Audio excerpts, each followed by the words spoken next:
Hello. So ரீசெண்டாக யூஎஸில் இருக்க ட்ரம்ப் பார்த்திங்கன்னா நிறையா ட்ரேட் வாருங்கிற பேரில் நிறைய பிரச்சனைகளை கொண்டு வந்திருக்காரு. சைனா அவங்களுக்கு வந்து ரேர் எர்த் மெட்டீரியல்ஸ்க்கான போட்ட ரெஸ்ட்ரிக்ஷனுக்கு பதில் இருக்கிறதுமா ஏற்கனவே சைனாவில் இருந்த இம்போர்ட்டுக்கு பார்த்தீங்கன்னா 30% இருந்ததை வந்து 130% இன்க்ரீஸ் பண்ணார். ஸோ இதுக்கு பதிலடி கொடுக்குற மாதிரி சைனா என்ன பண்ணியிருக்காங்கன்னா யூஎஸ்கிட்டேருந்து வாங்க அதிகமாக இறக்குமதி பண்ணுற சோயா பீன்ஸுக்கு வந்து இப்போ ஸ்டாப் பண்ணியிருக்காங்க. அது மட்டும் இல்லைங்க, ட்ரம்ப் இந்தியாவுக்கு மேலே ஒரு குண்டை தூக்கி போடுற மாதிரி மோடி கிட்ட நான் பேசுகையில் மோடி வந்து பார்த்திங்கன்னா ரஷ்யாவிலேருந்து வாங்குற ஆயிலை மொத்தமாக நிறுத்த போகிறாங்க அப்படிங்கிறது மாதிரி இந்த அதிர்ச்சிக்கத்தவரை சொல்லியிருக்காங்க. ஆக்சுவலாக இவரோட முழு பிளான் தான் என்ன, எதுக்கெல்லாம் அவர் இந்த மாதிரி பிரச்சனைகளை கொண்டு வராரு, இதெல்லாம் எந்தெந்த நாடுகளுக்கு பலன் இருக்குது, எந்த நாடுகள் எப்படியெல்லாம் பதிலளிக்க போகிறாங்கிறத முழு விளக்கத்தோட இந்த வீடியோவில் பார்க்கலாம். யாருக்கெல்லாம் இந்த மாதிரி உலகத்தரம் வாய்ந்த நியூஸ் இதெல்லாம் பார்க்கணும், செய்திகளை பார்க்கணும் விரும்புகிறீங்களோ நம்ம சேனலை மறக்காமல் சப்ஸ்கிரைப் பண்ணி வச்சுக்கோங்க. அடுத்தடுத்த வீடியோஸ்க்கு நம்ம வீடியோவில் பார்க்கலாம். வாங்க வீடியோக்குள்ளே போகலாம்.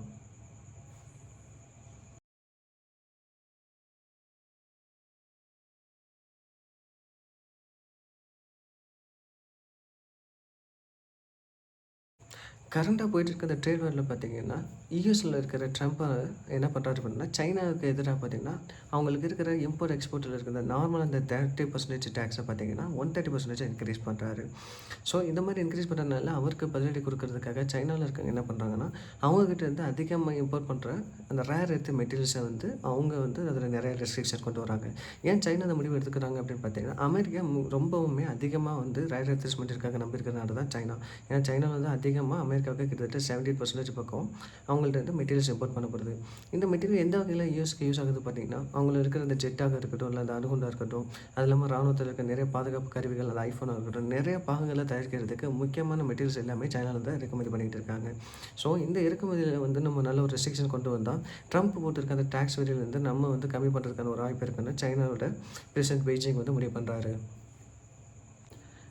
இது மாதிரி இந்த நடக்கிற ட்ரேட் வாரில் பார்த்திங்கன்னா ரீசெண்டாக இந்தியாவுக்கு வந்து நிறைய ஒரு பெனிஃபிட்ஸ் கிடைச்சது. அது வந்து இந்தியா வந்து இந்த ட்ரேட் வார்க்குள்ளே வந்து இன்வால்வ் ஆகி நம்மளும் வந்து பெனிஃபிட் அடைகிறதுக்கு நிறைய சான்சஸ் எல்லாம் கிடச்சிருந்தது. என்னதான் வாய்ப்புகளாகவே இருந்தாலும் சைனா யூஎஸ்க்கு எதிராக இப்போ அவங்களுக்கு ஒரு ஆப்பு வைக்கிற மாதிரி ரீசெண்டாக பார்த்திங்கன்னா கடந்த 7 வருஷங்களுக்கு பிறகு அவங்கக்கிட்ட அதிகமாக வாங்குகிற சோயா பீன்ஸை வந்து இப்போ அவங்க வந்து கொஞ்சம் கொஞ்சமாக குறைச்சிட்டு வராங்க. ஸோ இந்த பிரச்சனை பார்த்திங்கன்னா 7 வருஷத்துக்கு முன்னாடி தான் சைனா வந்து இதே காரணங்களுக்காக இந்த மாதிரி சில பிரச்சனைகளுக்காக அவங்க வந்து இந்த சோயா பீன்ஸ் வாங்குறதை வந்து நிறுத்திருக்காங்க. ஏன்னா உலகில் வந்து அளவுக்கு அதிகமான இந்த சோயா பீன்ஸ் தயாரிக்கிற இடம் பார்த்திங்கன்னா யூஎஸ்லேருந்து தான் மற்ற நாடுகளுக்கு இம்போர்ட் பண்ணுறாங்க. அது முக்கியமாக அதிகமாக வாங்குறது சைனா தான் யூஎஸ்லேருந்து அதிகமாக வந்து எக்ஸ்போர்ட் பண்ணிகிட்டு இருந்தாங்க. ஸோ இது மாதிரி ஒரு பிரச்சனை இருக்கிறதுனால சைனாவோட பிரச்சனைங்க அவர் வந்து புத்திசாலித்தனமாக யோசிச்சு என்ன பண்ணுறாருன்னா இந்த சோயா பீன்ஸ் வாங்குறத நம்ம கம்மி பண்ணுறது மூலமாக அவருக்கு நெகோசியேட் பண்ணுறதுக்கு இன்னும் வந்து ஒரு சான்சஸ் அதிகமாகும்.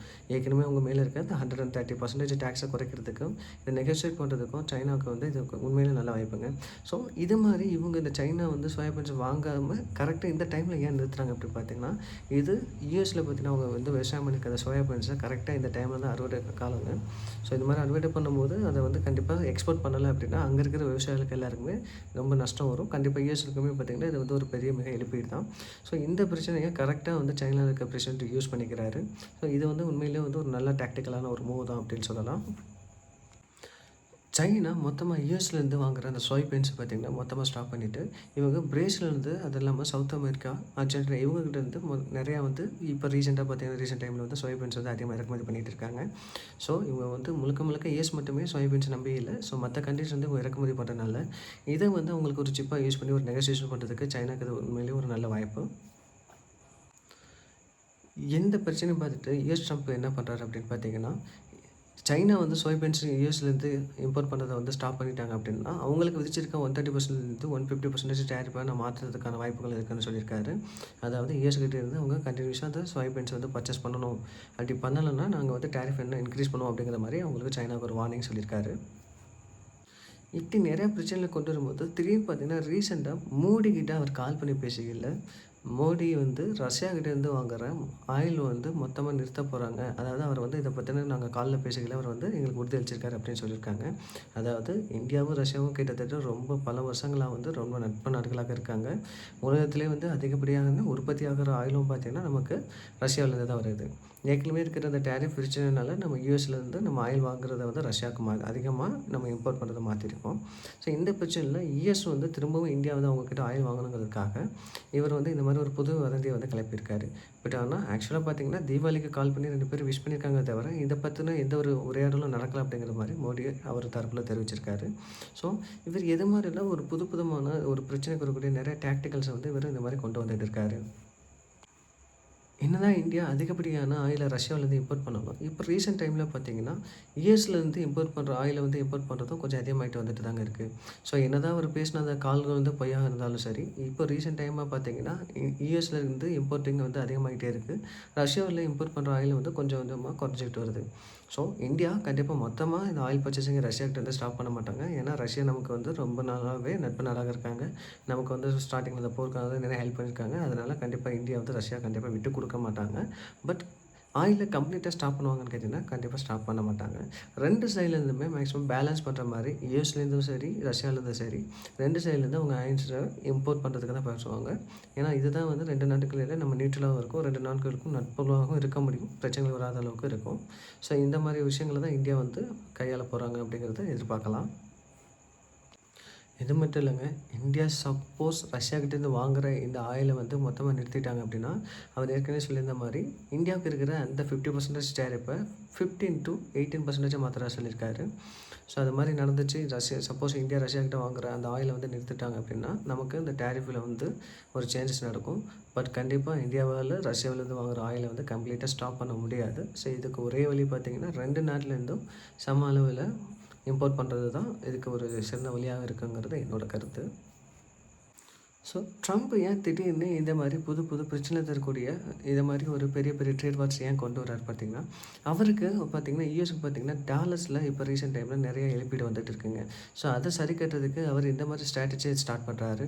ஸோ ஒவ்வொரு கண்ட்ரிகளுடையும் ஒரு விதமான ஸ்ட்ராட்டஜி ஸ்டார்ட் பண்ணி, ஸோ சைனாவுக்கு அவங்கக்கிட்ட பார்த்தீங்கன்னா 130% அந்த டேரிஃப் போட்டால் அவங்கள்ட்டேருந்து அவங்க இம்போர்ட் பண்ணுற, அதாவது சைனாலேருந்து யூஎஸ்ஏ இம்போர்ட் பண்ணுற அந்த ரேர் எர்த் மெட்டீரியல்ஸுக்கான ஒரு சொல்யூஷன் கிடைக்கிறதுக்காகவும், அது மட்டும் இல்லாமல் மற்ற நாடுகள் கூடவும் இவங்க வந்து ஒரு நல்ல பிஸ்னஸ் வச்சுக்கலாம்னு பார்க்குறாரு.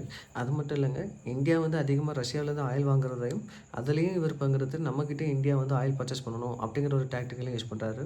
ஸோ எப்படி சுற்றி பார்த்தாலும் என்னதான் மற்ற நாடுகளுக்கு பலனாக இருந்தாலும், நமக்கு மறைமுகமாக பார்த்தீங்கன்னா யுஎஸ்க்கு அவருக்கு அந்த நாட்டுக்கான தேவைக்கு படுற அந்த பெனிஃபிட்ஸை கொண்டு வரதுக்காக தான் அவர் இந்த மாதிரி ஸ்ட்ராட்டஜிலாம் கொண்டு வராரு.